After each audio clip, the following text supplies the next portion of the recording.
Hello friends, उम्मीद है आप सब बढ़िया होंगे। जैसा कि मैंने प्रॉमिस किया था, मैं हाजिर हूँ बांधवगढ़ टाइगर रिजर्व के एक फेमस टाइगर की कहानी के साथ।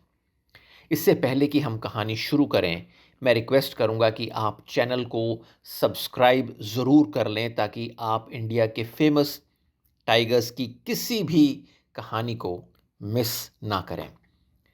बांधवगढ़ टाइगर रिजर्व हमेशा से ही शक्तिशाली और निडर राजाओं के कब्जे में रहा है।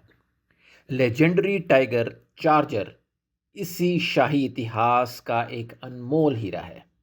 एक ऐसा टाइगर जिसकी बहादुरी और उसकी कहानी लफ्ज़ों से कहीं ज़्यादा बड़ी है।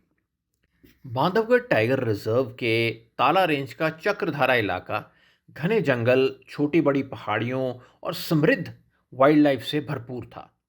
1991 के दौरान इस एरिया पर एक बहुत ही खूबसूरत, ताकतवर और डोमिनेंट मेल टाइगर बांका का राज हुआ करता था। 1991 की एक गर्मियों की शाम, बांका अपनी टेरिटरी में अपनी गहरी आवाज़ में टेरिटोरियल कॉलिंग करते हुए पेट्रोल कर रहा था। उसकी आवाज़ की गर्जना उसकी ताकत का ऐलान कर रही थी।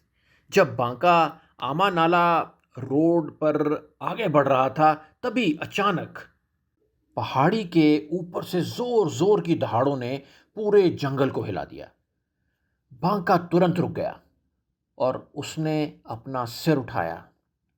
उसके कान खड़े हो गए और उसने पूरी सतर्कता के साथ पहाड़ी की तरफ देखा, जैसे समझने की कोशिश कर रहा हो कि आखिर हो क्या रहा है।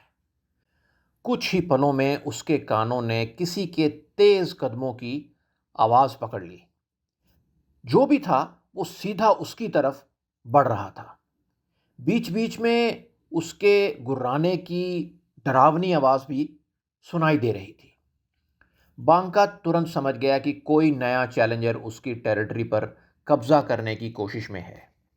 रेजिडेंट टाइगर होने के नाते उसने भी पूरी ताकत से एक जबरदस्त दहाड़ लगाकर चैलेंज स्वीकार कर लिया।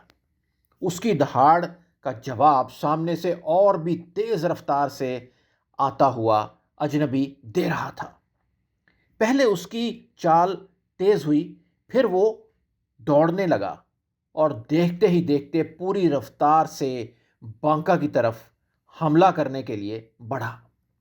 बांस के घने जंगलों के पीछे से एक जवान, ताकतवर और डरावना टाइगर बाहर निकला और उसने बिजली की तेजी से बांका पर हमला बोल दिया।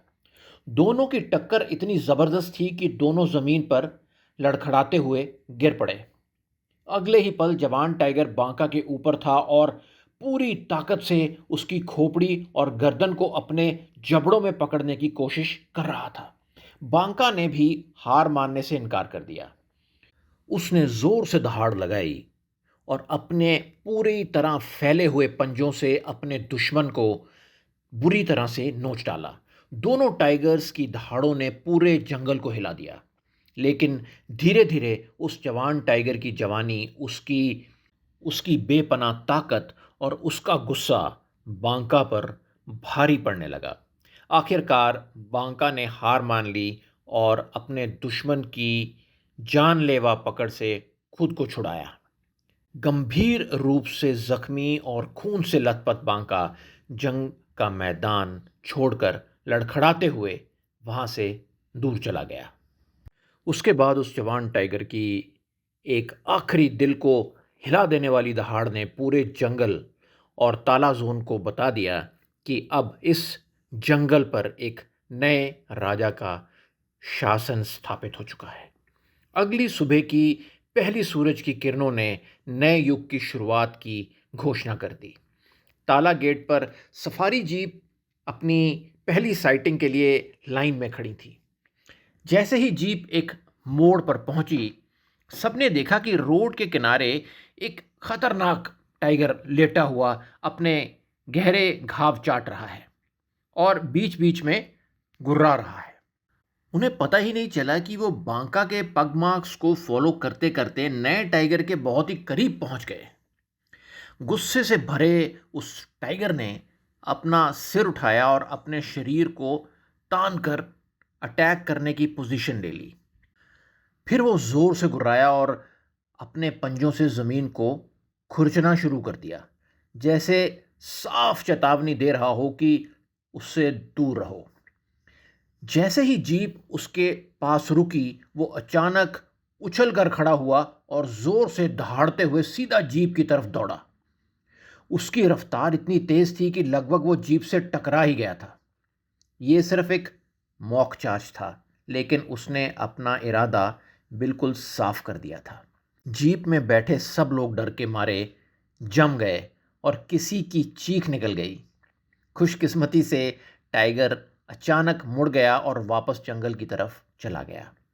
जब जीप कैंप वापस पहुंची तो एक गलतफहमी की वजह से पूरे कैंप में खबर फैल गई कि बांका बहुत ही अजीब व्यवहार कर रहा है। इसी बीच बांके जैसे दिखने वाले एक टाइगर की उसकी टेरिटरी से दूर गांव के पास साइटिंग ने उलझन और बढ़ा दी। तब हेड महाउत कुटप्पन ने इस राज को सुलझाने का फैसला किया। अपने विशाल हाथी गौतम पर सवार होकर वो गोपालपुर पौंड के पीछे वाले ऊंचे घास के मैदान में बांका को ढूंढने निकला। कुछ ही पल बाद उसने अपनी दाहिनी तरफ एक बहुत ही तेज गुर्राहट सुनी। अगले ही पल घास के अंदर से एक भयानक दिखने वाला टाइगर बिजली की तेजी से बाहर निकला और सीधा हाथी गौतम पर चार्ज कर दिया। कुट्टप्पन ने किसी तरह गौतम को मोड़कर घास के मैदान से बाहर निकाला। पसीने से तर-बतर होकर वो जंगल से बाहर आया और उसने घोषणा की कि जंगल में एक बहुत ही खतरनाक और गुस्से वाले टाइगर का आगमन हो चुका है। और इस तरह इस लेजेंडरी टाइगर को अपना नाम मिला, चार्जर।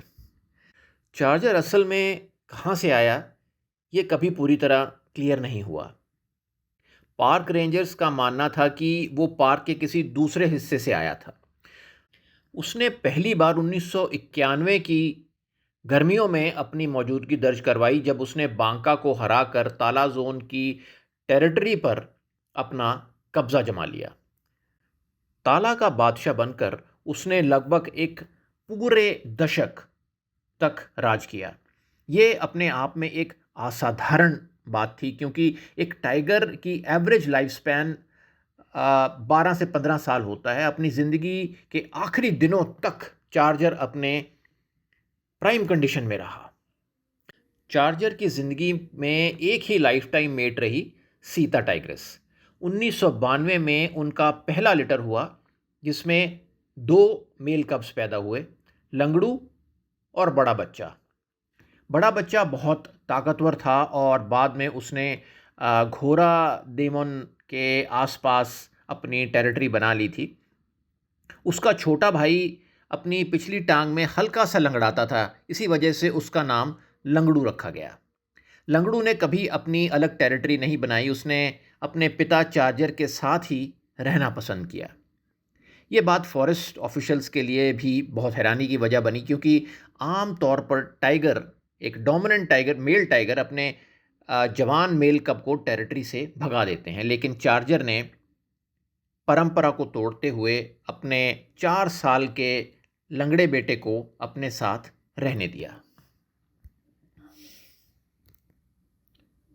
मार्च 1994 में सीता का चार्जर के साथ दूसरा लिटर हुआ। ये लिटर बदकिस्मत साबित हुआ, क्योंकि इसमें पैदा हुई एक फीमेल कब अंधी थी और कुछ ही समय बाद उसकी मौत हो गई। इस लिटर में एक और खूबसूरत फीमेल कब पैदा हुई, जिसे उसकी खूबसूरती की वजह से मोहिनी नाम दिया गया। कुछ सालों बाद मोहिनी ने 3 मेल कब्स को जन्म दिया, B1, B2 और B3। सितंबर 1996 में सीता ने चार्जर के साथ अपना 5वां लिटर दिया, जिसमें एक मेल और 2 फीमेल कब्स पैदा हुईं, लेकिन सिर्फ 3 महीने बाद सीता अचानक गायब हो गई। इसके बाद चार्जर हमेशा के लिए अकेला रह गया। सीता के बाद उसकी ज़िंदगी में कभी कोई और मेट नहीं आई। 1995 से 1998 के बीच टाइगर का कई मेल टाइगर्स के साथ टकराव हुआ, लेकिन कोई भी उसके सामने टिक नहीं पाया। उसने अपनी टेरिटरी पर पूरी डोमिनेंस के साथ राज किया। लेकिन समय के साथ चार्जर बूढ़ा होने लगा। अब वो ज़्यादातर मरे हुए जानवरों की तलाश में जंगल में इधर-उधर भटकता रहता था। उसकी मूवमेंट धीरे-धीरे सिर्फ बरुआ नाला के एक सीमित हिस्से तक सिमट के रह गई थी। इसी दौरान नए जनरेशन के टाइगर्स B1, B2 और B3 उसी एरिया में अपनी डोमिनेंस एस्टेब्लिश करने लगे। एक समय ऐसा आया जब चार्जर अपनी छोटी सी टेरिटरी में ज़्यादा देर तक सिमट कर नहीं रह सका। वो बेहरा की तरफ निकल गया, जहाँ उसका सामना B1 से हुआ। दोनों के बीच ज़बरदस्त टकराव हुआ और दोनों ही बुरी तरह ज़ख्मी हुए। आखिरकार बूढ़े चार्जर को पीछे हटना पड़ा। आया जून 2000, एक बदकिस्मत दिन टेरिटोरियल डोमिनेंस के लिए चार्जर का सामना ताकतवर B2 से हुआ। इस भयंकर जंग में B2 ने बूढ़े चार्जर को बुरी तरह जख्मी कर दिया। एक हफ्ते बाद चार्जर मरदारी गांव के पास एक खाई में अधमरी हालत में मिला। कोई विवाद ना हो और गांव वालों के लिए खतरा ना बने, इसलिए फॉरेस्ट डिपार्टमेंट ने चार्जर को ट्रैंकुलाइज किया, उसे एक पिंजरे में रखा और मगधी जोन के चिरधारा एनक्लोजर में शिफ्ट कर दिया। वेटनरी डॉक्टर्स ने उसके घाव का इलाज किया और कुछ ही हफ्तों में चार्जर की सेहत में सुधार दिखने लगा। अपने नाम की तरह चार्जर को कैद में रहना बिल्कुल पसंद नहीं था। वो अक्सर एनक्लोजर की फेंस पर चार्ज करता था। वो अपने एनक्लोजर के अंदर इस तरह घूमता था जैसे अब भी अपनी टेरिटरी की हिफाजत कर रहा हो। अपने दांत दिखाकर वो हर उस इंसान पर दहाड़ता और गुर्राता था जो उसकी फेंस के पास आता था। वो एक कैद किया गया राजा था, लेकिन उसने कभी अपना स्वाभिमान, बहादुरी और शाही अंदाज नहीं छोड़ा। उसका हौसला कभी नहीं टूटा, लेकिन वक्त के साथ उसका बूढ़ा शरीर हार मान चुका था। 29 सितंबर 2000 को चार्जर ने अपनी आखिरी सांस ली। अपने आखिरी पलों में ना वो डरा और ना ही उसकी कोई कमज़ोरी दिखी। उसने पूरी ज़िंदगी एक राजा की तरह जी और एक सच्चे योद्धा की तरह मौत को भी खुले दिल से गले लगा लिया।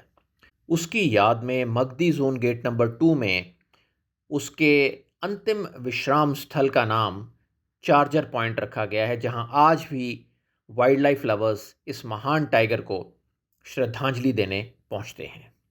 उम्मीद करता हूं इस महान टाइगर की कहानी आपको ज़रूर पसंद आई होगी। प्लीज़ चैनल को सब्सक्राइब ज़रूर कर लें और वीडियो को लाइक और शेयर करना ना भूलें, ताकि इस टाइगर की कहानी और भी लोगों तक पहुंच सके। अब आपसे इजाज़त लेता हूं, जल्द मिलेंगे एक और टाइगर की कहानी के साथ। जय हिंद।